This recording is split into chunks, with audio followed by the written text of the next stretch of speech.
Honor your father and your mother so that you may live long in the land the Lord your God is giving you. The Bible says, honor them, then you will get. Sometimes thina njengabazalwane we find it easy ukukholwa nje. Yabo, sithanda uJesu sibe sebandleni lithile. Ngithi bazalwane. But the thing about church and life, ibandla nempilo nje, ukuthi impilo uyiphila nabantu. Ebandleni nakhona uphila nabantu. Hallelujah. So when you are dealing with imperfect human beings, it's easy for you to end up losing honor. Amen. For those people. Ngisho ngabe kuthiwa bayakuzala. You see, when the Bible says, honor your father and your mother so that you may live long in the land the Lord your God is giving you. Amen. You see, honorisha umuntu ekufanele abuye aqondise, abuye akiyale, abuye akukhuze, abuye ashaye. Yabo? Kuba challenged. Amen. Kuba challenged uma uzonga kuqondi. Yabo? Ukwenza kwakhe. Why is she shouting? Uthethelani umave kuthanda ukuthetha. Yabo? Akeve kuthanda ukuthetha. Ubeka ngitshela ingane nje kahle. Yabo? Amen. Kanti mhlawumbe into okade utshelwa yona kodwa ngoba it's something that you just didn't care. You were just not prepared. Kungene ngala kwaphuma ngapha. Yabona? So thina ke sikhule ngalesikhathi uma ngabe unaleyo nkinga yokuthi kuno freeway odlula la uphume ngala thina abazali bethu babewuvala. Yabo? Ukuthi uzwa yini?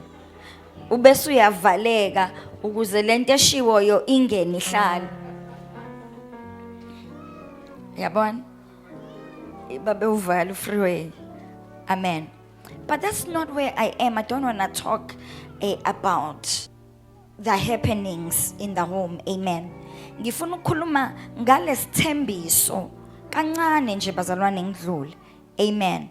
Hallelujah.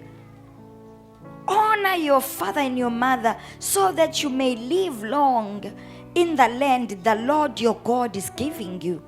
The Bible says, honor them, then you will get. You getting me, bazalwane? Ngamanye amazwi noma sebethethela into abangayazi, uyazazi imember ngithi, noma sebethethela into abangayazi, noma sebethethela into engenziwanga wena ezoba icala lakho ngoba uwena omdala. Yabona? Okunye mhlambe ngoba bona bakhuliswa ngaleyo ndlela. Yabona? Still have a way yokuba honorisha, because lento yokuhonorisha umzali iphethe isibusiso, iphethe isithembiso. Alibonga igama lika Jesu. Hallelujah.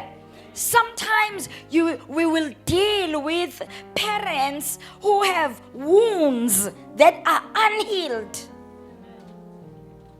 Bayangizwa abantu abazalwane? Angikhulumi nabantu abasha la, ngikhuluma even nathi esesikhulile.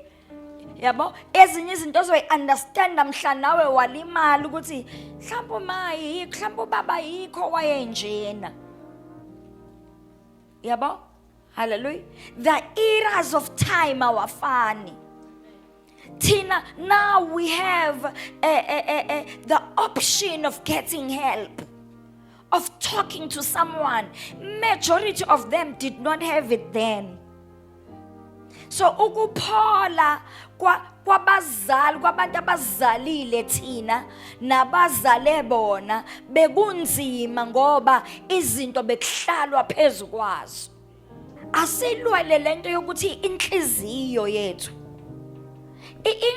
ingalahlekelwa inhlonipho. Amen. Noma udinwa inhlonipho ingaphumi ngomnyango. Yabona? Why? Honor. Hallelujah. Hallelujah. Athi omunye ayibo umhlonipha kanjani umuntu uma budiniwe?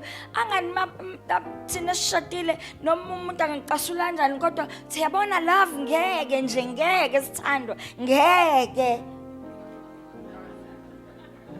Angithi eheneke nawe ke kumzali. Amen. The aim here is that we don't lose honor because the Bible now lithi iBhayibheli uma sikwenza lokhu ukuthi sihloniphe abazali bethu uthi we will live long in the land the Lord your God is giving you. There is a promise of land. There is a promise of long life. Hallelujah. Hallelujah. Uma ngabe uNkulunkulu epromisa a long life, he's promising you health. Amen. Should uma ngabe unikeza honor kumzali uNkulunkulu is promising you health. Uma ngabe uniki honor kumzali uNkulunkulu is promising you land, property, a stability, a stable life. Amen. That's why kunabantu abathi thina lokusaba khona ekhaya sikaze sibe nendlu. Follow up kwi-lineage ukuthi ayikho into yonakala in terms of honor. Hallelujah.